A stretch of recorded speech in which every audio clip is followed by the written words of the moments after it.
Well, hello and welcome to the broadcast. Welcome to the PMQ live update for today, Tuesday, March 1st. I'm not sure if it's the Ides of March or I forget what that means. I know it has something to do with Julius Caesar, I believe, but I don't know the exact date. I digress. Moving on. Hey, I want to welcome our special guest today, Mr. Alex Koons, owner of Hot Tongue Pizza out in LA. Alex, say hello to the world, my friend. Hello, world. I love it when you guys are so literal. Pizza folk are very literal sometimes. It's great. So you are owner of partnering with Purgatory Pizza, right? You're a partner or owner? Yeah, I'm an owner. Okay, so an owner of Purgatory Pizza, which is another great pizzeria out in LA that does offer a lot of vegan options. Or don't you guys offer like every pizza you make on the menu has a vegan counterpart? Yeah, it's all pretty much. You can do it all either way. Okay, and then the Hot Tongue Pizza, which is just recently opened, is your fully vegan venture. Correct, 100% plant-based.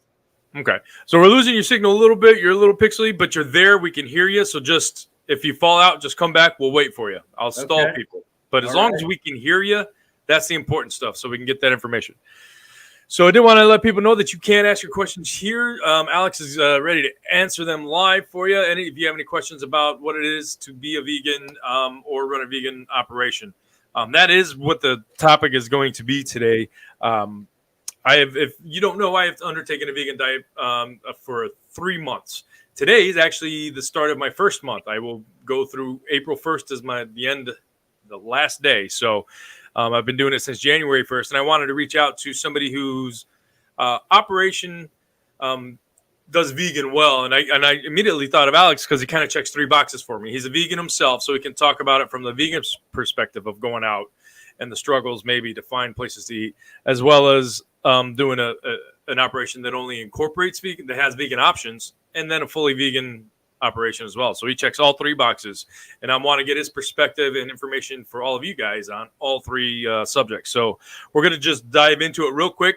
Alex, I want to give you a minute to introduce yourself, literally like 60 seconds. But why don't you tell us who you are and what you do, and then you can lead into when did you go vegan and why? Those are the first 2 questions. So why don't you take it away, brother? Okay. My name is Alex Koons. I am a father, a husband, a son, a student and teacher of life, and I live to make pizzas and help other people unlock the power within themselves. I have been vegetarian for 17 years. Out of those 17 years, I've been vegan for about 6 of them. I've just always had a lot of empathy for animals. And as far as I can remember, I never really liked eating anything with eyes. That's good. So good reason. It's it's a very personal thing to me why I'm vegan. But I got really into cooking the minute I stopped eating dairy and meat, because I really wanted to push the limits of what I had done prior. So being able to make the best pizza I possibly could, or the best food I possibly could, without using byproduct of animals, meat or dairy is quite a challenge. And it was the one I was up for. And it's the one that really got me obsessed about food and pizza even more so than I was prior.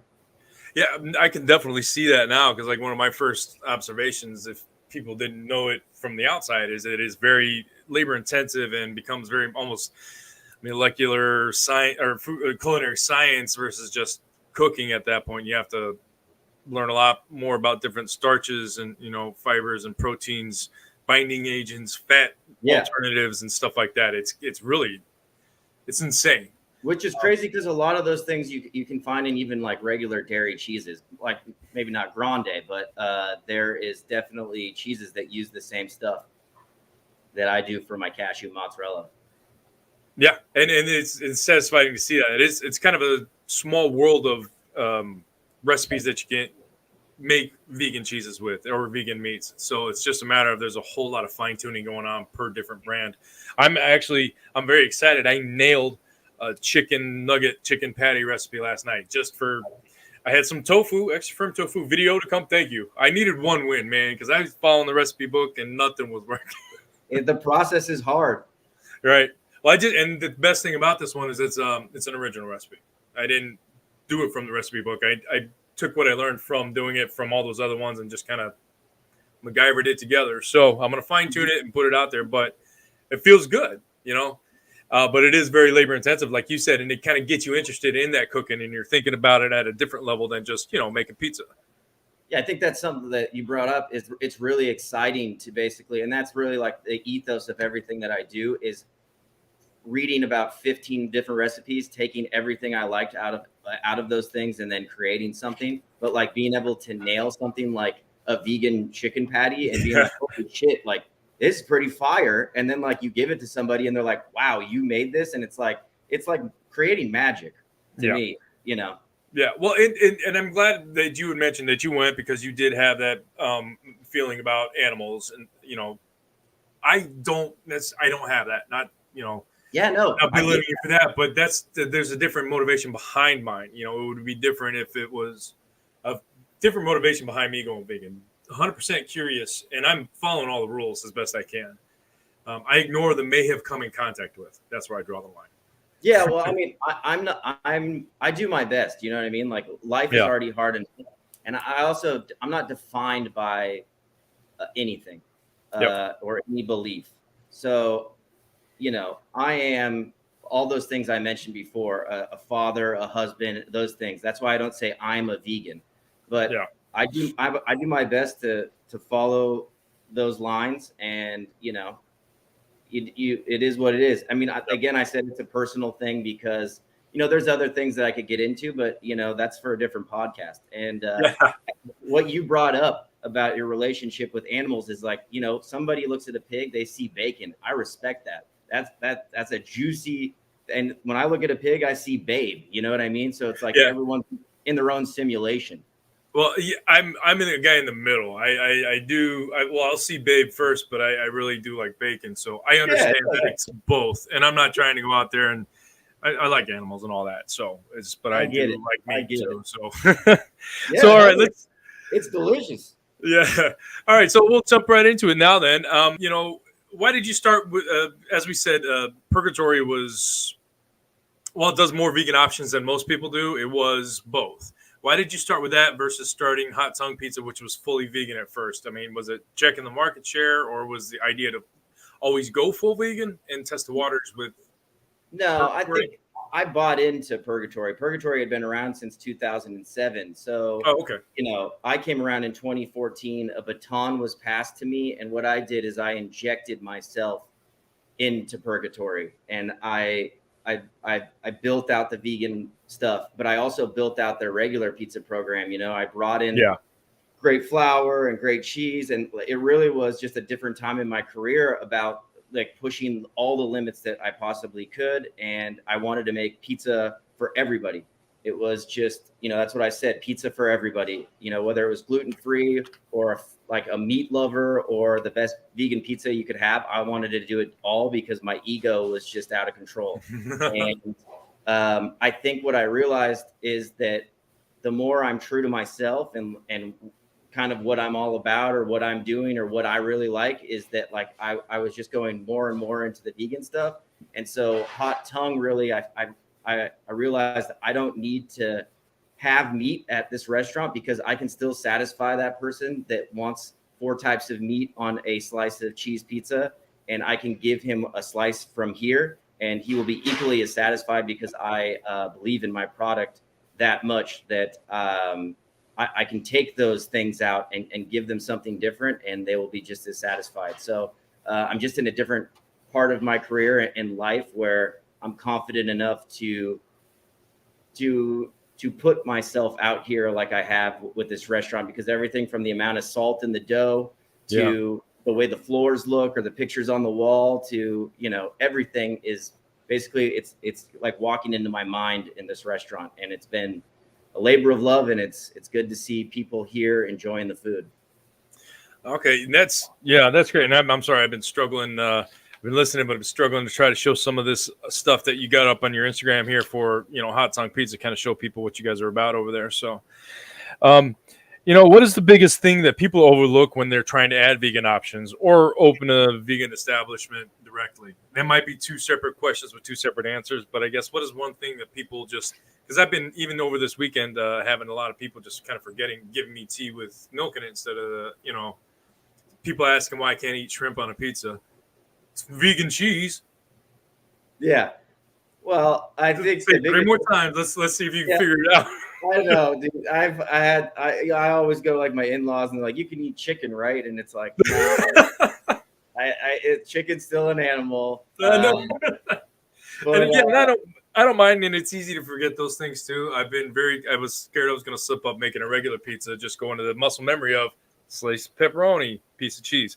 I didn't, so I was close a couple times, but what's the biggest thing that people forget? Because those things get forgotten all the time or overlooked, or maybe they don't know. What's the biggest thing that you see happening more over than not for opening either option? The biggest thing that people overlook, I think, is like not liking it themselves. Yes, yeah. You can tell when somebody puts something on their menu to fill a void. So I would just say don't put anything like on the menu that you think has to be there. Like if you are going to put something on your menu, you better make it as good as your favorite thing on the menu. And like that's just, I think it's pretty simple, but it's also, you don't think about that. It's just like, well, all these vegans asking for this stuff, so I'll bring in Beyond Beef and I'll put some Daiya cheese on my pizza, and it doesn't work that way, because you can taste love and you can taste effort, and that's the biggest mishap, I think. Yeah, well, you're absolutely right with that, because that's kind of what I was telling people early on, and I'm trying to put all this stuff down to do a big synopsis of what I'm feeling or felt through the journey, but I just lost my train of thought on the point I was going to there. So I do it all the time. Just brainstorm. So it'll come back right in the middle of your sentence, and I will cut you off. So good. Please do. But yeah, just, it's the level of commitment that people, they want to do it right. And you have to like it. That's okay. I found it. You see, I'm going to stumble until I get there. Got to backtrack. I was doing it because I was out of curiosity. I was doing it. I was trying to survive my 3 months rather than get in there and enjoy it. And I noticed that just for myself, and I'm only feeding me. So if I see what you say, that'll translate. If you don't like what you're actually cooking, people, don't just crumble up the burger and put it on there, dress it up, make it fancy. That's what I was trying to do as well. It's not just crumbled Impossible burger on top of a pizza, call it vegan, because it'll taste like crap because there's no love in it. So anyway. Cool. I'm glad I finally got there. Man, that was embarrassing. No, all right. I like it. The whole train of thought. Yeah, right. You guys could see it stop at all the stops. So if you don't have a separate vegan station in your area or in your prep area, are disclaimers all right on menus? I know it's gluten-free. You really have to have that because people can get sick. People can get really, really sick. I'm not sure if there's any vegan allergens like that besides getting a little sick from not having had meat or dairy. But do you recommend that? Are disclaimers okay if you can't do that? What's the attitude from a customer perspective? I think a disclaimer is great. I think it shows that you give enough of I think it shows that you give enough care to like put something up like that. Being transparent and saying like, hey, we offer these things, but there may be a little cross-contamination. We're sorry, but we're out here doing our best. I think as a restaurant, it's hard. People don't really know the struggle of running a restaurant, and not everyone has a lot of room. And it's hard to please everybody. But I think, that effort and being truthful, it says a lot about who you are and what you're trying to do. And then, if people still have a problem with it, you chalk it up as their issue and not yours. Well, yeah, I guess that is. I mean, you're doing what you can without, alienating sometimes it is the vast majority of your market, obviously. Yeah. So, all right. Well, then we're going to move on. When I was writing this, I must have been thinking about different things at different times, but we want to talk about that struggle for meatless meat, plant-based wins and fails. Is that something you think is a real thing? Should people maybe put a lot of effort into the struggle for meatless meats, or maybe offer one thing? Because I've seen it that way, where they offer one meat. It's either this pepperoni or this sausage, and they have a plethora of delicious vegetable options, other vegan options. But is the struggle real, and are there wins and fails that you've seen? Yeah, plant-based meat isn't for me. I'm a whole foods type of dude. I'd rather eat like broccoli or mushrooms. That's why vegetables are basically the highlight of Hot Tongue's menu. Okay. Vital wheat gluten, soy protein, Impossible Burgers. That ain't for me. Okay. Stuff has significantly changed though recently, and there's like a lot of great things on the market. And I do understand why people do like it, especially people just trying to eat less of it. And like, I think it's moving in the right direction, but I don't think it's a healthy replacement, Right. because if you look at what's in an Impossible Burger, it's a bunch of oil, and then vital wheat gluten. And when you cook and you see what it is, it's basically like seasoned pizza dough, but everything in moderation, Yeah.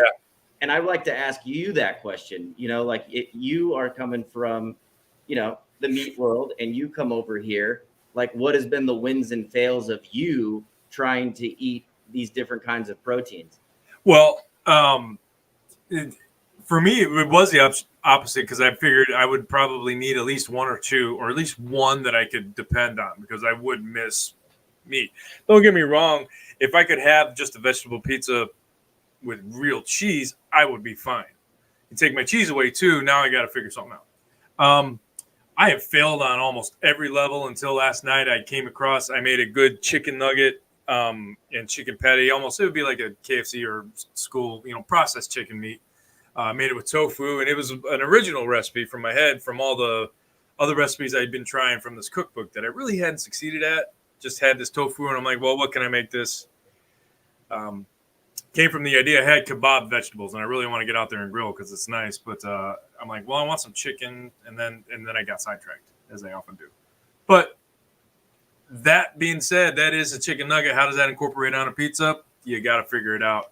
You can do it. The struggle for that is now that I found that's one I could probably be done. I haven't had super good luck with pepperoni that I've made. The chicken I've done seitan, vital wheat gluten, and man, it looks great in this book. And it pulls great in the video, but it tastes like just charred bread at certain points. Some of them do, and the others are just, it's not coming out the way it looks in the book. Yeah. So it's probably me, or I'm familiar with movie magic myself. It's the process. There's so many processes. Are you steaming the seitan, or are you boiling it? Steaming. I don't think I've boiled anything yet. So, right. But I mean, that kind of brings us naturally into this next one is then what is the benefit of this? Because this is what I was trying to do early on. And I think I found my answer early on. Is there a benefit for plant-based proteins in buying them pre-made from a distributor, or finding a good recipe that you like? Because I mean, you guys have one even here. I was going to say. So I would make sure that you're not a pepperoni person, but I mean, we make it. It's bomb. That's fire pepperoni. My wife loves that pepperoni recipe. You can make it your own. It's easy. You can go to the website alexkoons.com, and literally there's a video and a recipe. And I definitely suggest you do that because it's going to be 300 times cheaper than buying whatever your distributor has, and it's going to be way better. It's really easy. It's a simple recipe, and it's delicious. Well, because you said it's not that you were pepperoni. You said you weren't a plant-based meat guy. So I'm not a meat guy. It's not something that I'm going out looking for. I'm not going to be like, hey, slap that on there. But we have one faux meat here. We have a spicy sausage at Hot Tongue, and it just goes.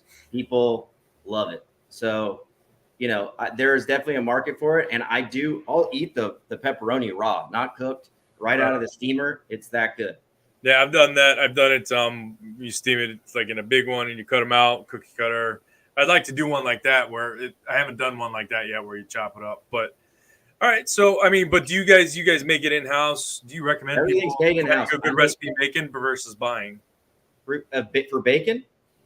No, making your own plant-based. No, make it. There's you recommend that, really? Yes, because there is pepperoni. Vegan pepperoni is 10 times overpriced. And if you're going to put one thing on your menu, you're going to do a sausage or a vegan pepperoni and make it. Vital wheat gluten is cheap. Nutritional yeast is cheap. Yeah. Spices are cheap. And you just need to buy a steamer and have a timer and then maybe a deli slicer to cut it. And you could be making 10 pounds of this stuff. I looked at buying it, and 10 pounds from this company that makes great vegan pepperoni was going to cost $350. That's going to last me a week. So now you've put up your place again, and I'll check it up there. So basically, say make it. I was trying to figure out make it till you fake it, incorporate fake in there somehow, but just make the fake meat. Make the fake meat. So again, alexkoons.com, Koons. I always want to put a Z there. I think it's cooler, but you have some recipes. How is it easy to source good, easy to make recipes? Because I've been having a hard time with a lot of recipes. Most of them, 90% of them do not act the way, or they're skipping steps or something. Is it easy to source these in other places besides alexkoons.com? Yeah, no, the whole reason I set up this website, obviously I want to help consult with people, but really I do want to help people out. And the more people making great vegan pizza, the better. And that's really what I give a shit about. And so I looked for like 3 years, changing that recipe. And it's hard to find there. You can find vegan recipes, but like you have to make them over and over again to get the process down, to get it just right. And that's why I was like, you know what? I worked really hard for this vegan pepperoni. I worked really hard to make vegan ranch. I worked really hard to make vegan cheese. Why don't I share this information? So, you can get all those things on the website, because it's sometimes hard to find. Yeah. I talk about how to steal a recipe. I'm a firm believer in borrowing things and making them your own. So I would really recommend anyone going over to that site and stealing my recipe. You add a little bit more salt and it's yours, But right, these are real recipes we use in the restaurant. Yeah, and that was something that I actually forgot about, that you are doing the pizza consulting, helping people in that area, vegan pizza consulting, which is really cool.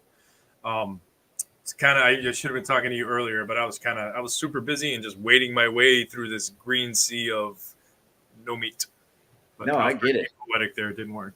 It can be a dark, lonely place.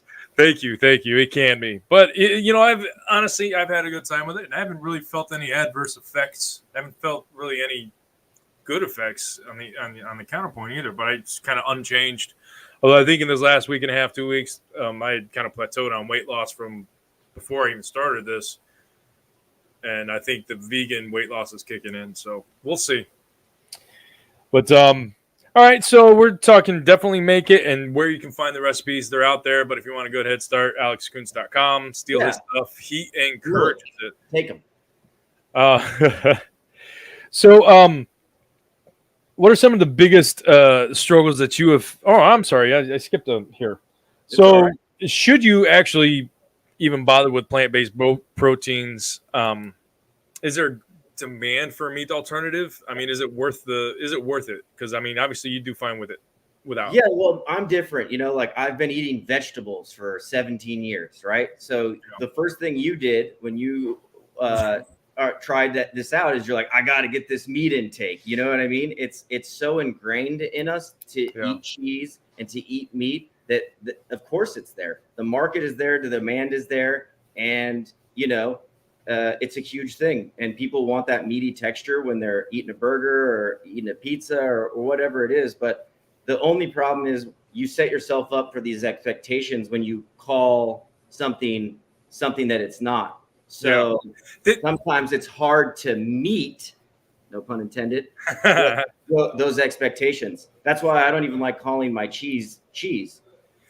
But that's a big thing I did early on too. It's 100%. You're absolutely right. As a guy who's not vegan, just trying it out. Don't call it what it's not. I can accept it more if you call it a bacon alternative versus vegan bacon. It's not vegan cheese. It's different. It's a cashew cheese, and I will accept it if they say cashew cheese or something like that. But it's hard. Don't call something that it's not, because then you're setting up for that expectation of huge failure. I've yet to find the two things that I found vegan so far that are really good, that taste most like their non-vegan counterparts, were a good sour cream. I think it was Kite Hill. Tasted Nice. a little sour, a little more sour, so it was great. And I think it was Silk plain yogurt. Tastes like plain yogurt. Uh-huh. That was it. Everything else is different, and you can taste it. The yogurt and ice cream, vegan ice cream stuff is pretty good. A lot of the times you wouldn't know. Yeah. Well, I haven't done ice cream yet. Lloyd O'Shea checked in. My guy Lloyd right there, dude. What's up, Lloyd? In a couple of weeks, my guy. That's awesome. All right. So it sounds like should you bother for your customers? At least have one on there, maybe? Hell yeah, dude. Okay. Yes. Absolutely. All right. Sounds good, man. All right. So moving on. What do you do in your personal life and meals? I found that recently I tried to do as many extravagant meals early on. I tried that right out of the gate. That was just so long and labor intensive. Do you do eat little simple throughout the week and maybe a couple big, really good meals? And I found lately that some meals, regardless of what they are, they're super delicious and I enjoy them so much. I don't know if it's because they're really good or I'm really freaking hungry all the time, but it's good. It's made me enjoy them so much more. But again, fancy schmancy or plain Jane? I like the stuff everyone else likes, Mediterranean food, falafel, burritos, pad thai, and you can easily make all those things without meat or fish sauce or eggs. It's literally taking an ingredient out and making that recipe exactly the same. To be honest though, my favorite meal again is just some steamed vegetables, maybe some roasted red peppers, brown rice, and tahini sauce. That's what I like. I'm a big fan of feeling fed and not full. And so I eat that bowl of veggies, I feel fed, I feel good. I'm ready to get back to work, Yeah, and I've noticed that too. My portion size is obviously still not working on keeping them smaller. They're small, but there are times where I want to overindulge. But I like that fed, not filled, because that kind of describes exactly. I haven't put it into words yet, but I do feel that. Yeah, fed, not filled. I can get up after eating and do the walk like the Italians do, or you know what I mean, or do more stuff, not going to sleep and not over stuffing myself. It's nice to like the simple things, but so when you're going out, as for operators, for their maybe from. I'm trying to read this and reform it in my head anyway. So what are some of the biggest struggles as a vegan customer that you ran into that you can make these operators aware of? Some of the struggles you ran into going out, frustrations and things like that. I think obviously just getting meat in your dish or being served dairy. If I get a pizza and it's delivered to my house and it has cheese on it, it's not like I can pick it off and eat it. So it's those mistakes happen though, or say I go to Chipotle and I get my bowl and there's a bunch of carne asada in it because it was cross-contaminated. I'll take the steak out, whatever, no big deal. I'll eat the meal, but my wife is not that kind of customer. She'll throw the whole thing out. So there's different gauges of it, but I really think it's just the mistake, and it's hard when you do both. At Purgatory, we make mistakes all the time. The line is so close and it's easy to read a ticket on a Friday night. But as long as you handle it well, when somebody complains, it's fine. But it's basically just getting meat or dairy on my dish as a mistake. Well, what do you think? And there's a couple places I was in Florida. I won't name them because overall they were great, but they made a couple mistakes on my meals, and I'm not pushy about it. In fact, I hate being that guy questioning them about everything that I'm getting. But there was one place where he ordered a flatbread that had ricotta on it. That was the only thing. And it was, I just wanted it without it, and it came with it. They ended up charging us for both. Granted, they left the other one so my girlfriend could eat it, but we had bets on whether or not she would, and they charged us for both. And then there was another place with a family dinner. I ordered just a salad, and I read the ingredients. It was just a garden salad and comes with a slice of bacon on it, an egg, and a bunch of croutons, which was probably done in butter. Again, I'm not that picky. I don't mind picking around it. I'm not of that moral line. But I like I mean, you should always want to at least obviously strive for perfection the first time, but I mean, make sure you don't charge them for your mistake on things like that. I mean, you said it happens, but I mean, oh my gosh. I mean, yeah, that's what I said. If you can make the mistake right, then great. Like, oh, we'll throw you out. We'll bring you another pizza right now, or come back. You'll have a $25 credit. Oh, I'm so sorry. Even just a sorry goes a long way. If somebody double charged, my wife would be like, dude, you're taking that off. You know, she'll say something. I would have done the same thing, but that's crazy to me. When you make a mistake in life or at a restaurant, you try to make it right. Yeah. I'm hoping she just was busy and forgot. Okay. Well, that's a great attitude, because we should never assume things. You never know. Yeah. But I mean, you would assume that it happens a lot of times on that, just because people forget it's built in, and you don't know a lot of times what vegans are. Let's talk about that salad though. I want to know why people are putting a slice of bacon and an egg on top of a salad. Well, it's weird because like the Cobb salad, the bacon and egg and all that stuff was listed on it. It was a Cobb. Okay. No, it wasn't. This was a garden salad, but on the Cobb salad, it mentioned egg and bacon and stuff. But on this one, it didn't make any mention of it, which is why I got it. Okay. Again, I'm not that fussy. I was fine enough for me. Yeah. I almost ate the egg without even thinking about it, because I love the egg. Eggs are bomb. That's an egg, and I'm like, shit, it is. So, okay. So Lloyd's got a question. He joined late. He says, "Is there a decent vegan pizza topping that will scratch that pepperoni itch?" He did join late. There is basically, Lloyd, go to my website, my guy. If you go to Hot Tongue's Instagram, they have a vegan option, vegan pepperoni. I'm gonna just post it up there real quick. That's what you're looking for. It's how to make a vegan pepperoni using seitan. I'm gonna try that. I'm excited to give it a shot. If you want to buy one that's really good, a company from Nashville called The Beehive, it makes an incredible pepperoni. I've heard this. I have heard of them. They are great. Awesome. So, what is it? Obviously, the market is going to dictate it, but I mean, as a customer, should somebody offer a completely vegan option, or at least offer a completely vegan option? We'll just pare it down to one. Like I said, when I went to this place, they didn't have any vegan stars on their menu, but salad should be vegan. Should somebody put a separate section or denote that there are vegan options in there? Is it worth to have at least a salad that is 100% vegan, maybe a dish that doesn't use butter? This is what I would suggest. I would suggest to do whatever it is I didn't open up Hot Tongue because I wanted to make money off of vegan fad. This wasn't the goal. It was a representation of like what I want to do with food, where I want to go. And, it gives me my meaning in life, to run a restaurant and to do it the way that I want to,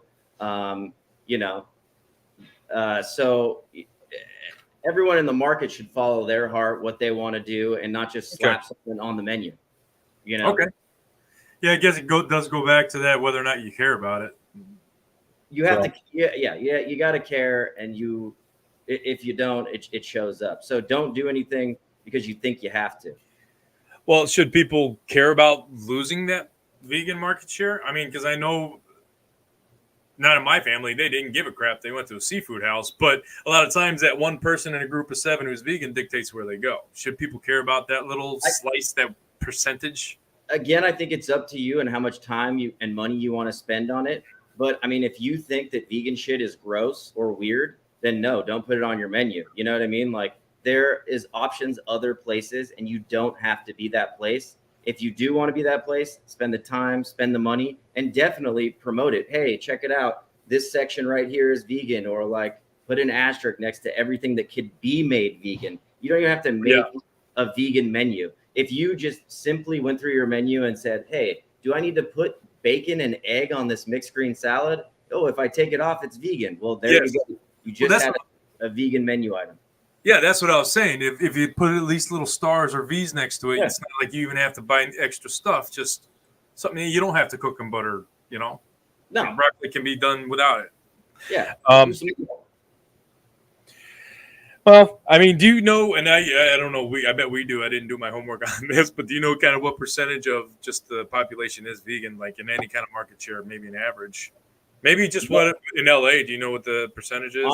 Honestly, it wasn't something that I looked into. I wasn't like, what are the demographics here? I mean, I probably should have as a smart business person, but I'm not really a business person. You know, to me, I'm an artist. I'm like the next Wolfgang Puck. You know what I'm saying? Like it's to me, it was like, I'm going to follow this. I'm going to do this at the highest caliber, and people are going to show up. Yeah. I'm Wolfgang. This is what it's going to be, and you're going to eat it whether or not you like it. I don't. Oh, well, they're not going to like it, you know. That's true. I do want to get out there as soon as I can too. So hopefully we'll meet up at Expo at least. Get to meet each other. I haven't seen you since you joined the US Beats team, by the way. I know. Now we do have a vegan person on the team, so that's great. We have a gluten-free and a vegan person. So there's been talks about doing potential vegan competitions. Somebody said it would never be done, and I was like, you just wait. I'm your guy, man. We'll make it happen. I'm going to rely heavily on you to help us do it then. Okay. So what are I just made you work for me right there, but it's part of being the team. Here we go.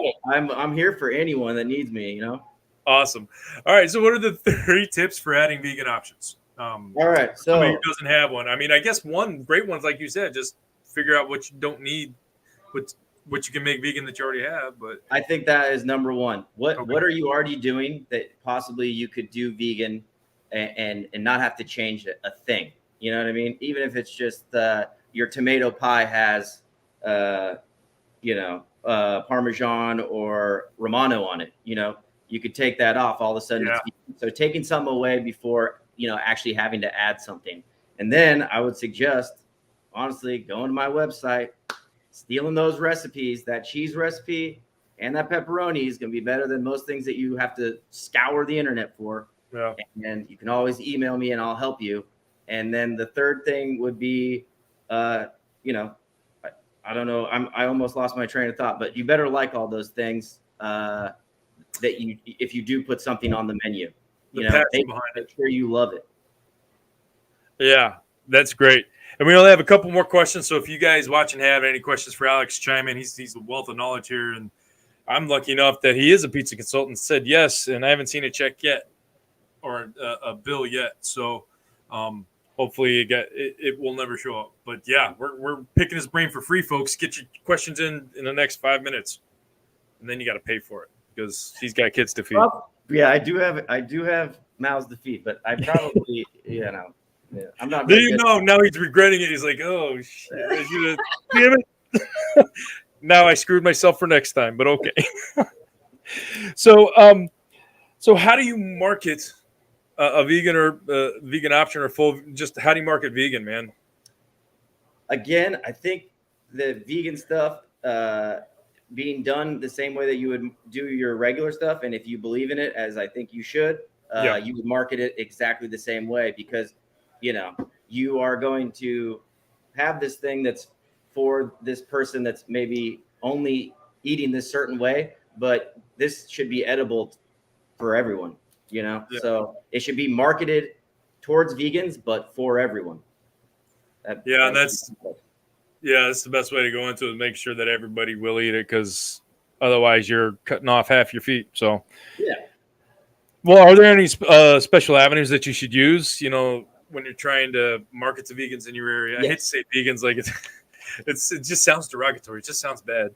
But certain social medias or websites. I mean, community. What I would do to market that, or if you are lost or you don't really know, you like it, but I mean, get on Instagram. There's foodies in every city. Find a vegan foodie, because there's a lot of them out there, and DM them and be like, hey, come check out this brand new menu item that I just worked my ass off on for 2 months. Come try it out. Let me know what you think. And then if you like it, maybe you can post about it. And like that creates buzz, that creates good content. And then hopefully, more people tell their friends, and then you're excited about making something plant-based, So, well, and that kind of ties into the very last question I had right there, which was how do you find and target vegan customers in your area? But I think, like you said, everybody's on Instagram, so make sure your stuff is up there and you're posting pictures. You make talk reels. Just get wild with it. I mean, again, it's just like promoting anything else. You just have to truly care about it. Yeah. And no, and people are using those platforms, oddly enough, to find places to eat now. So yeah. All right. Well, that's a lot of great information. In fact, I'm going to write this up, and it's going to go into the April issue of the PMQ Pizza Magazine. So, Alex, I might need some pictures from you and Toot Sweet because we're up on deadline. But hey, you made it in the magazine, brother. Wow, that is actually incredible to hear. Well, no, we appreciate it. This is some great information, and this is exactly what I was looking for. Probably should have done this day 1 instead of day 60, but is what it is. So, well, I'm glad to be here for it. I've been reading PMQ for like 10 years, so this is awesome. Like honestly, awesome. Great. Yeah, and I was looking at this. I didn't even get to all the good-looking pizza photos because I would have completely stopped paying attention. That's the cheese. I recommend. Yeah. So I was gonna say, I know you guys make your own cheese and your own pepperoni, right? Own cheese, own pepperoni. Okay. So maybe, and you can shout out if there's somebody that you particularly use in the vegan product world that you don't mind giving a shout out to. You don't have to if you don't want to, but if there's somebody that you really like, or maybe you would suggest people to use any kind of product. Oh, vegan Please cheese. If I was gonna use vegan cheese, I would use Please cheese. Okay. I have had them actually. They sent us something. It was really good.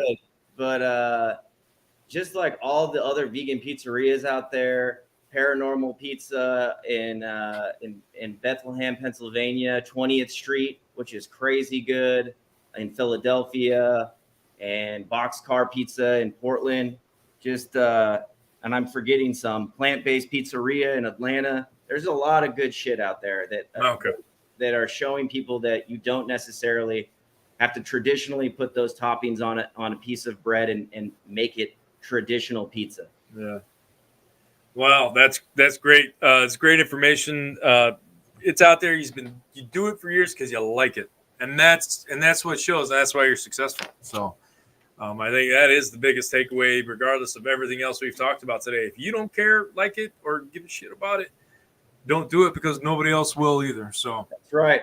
I'm trying to get this thing in airports and stadiums. Wolfgang, baby. Wolfgang Puck. Super serious. I'm there, man. Let me know which airports. We'll fly in and out of there on our way to Italy, man. So, all right, everybody, thank you so much for joining us today on March 1st for the PMQ Live Update with Alex Koons of Purgatory Pizza and Hot Tongue Pizza out in LA. Everybody go check them out. Check them out on Instagram, all over the place. I'll be back in 2 weeks with Vito Jacopelli and talk about his masterclass. This guy, he's all over YouTube making Neapolitan pizzas. He's been brought into people's house to teach them in their kitchen. It's great stuff, so I'm excited to hear what he has to say. So we'll see you guys next time. But until then, I want you guys to hug a leprechaun, stay safe, stay sane.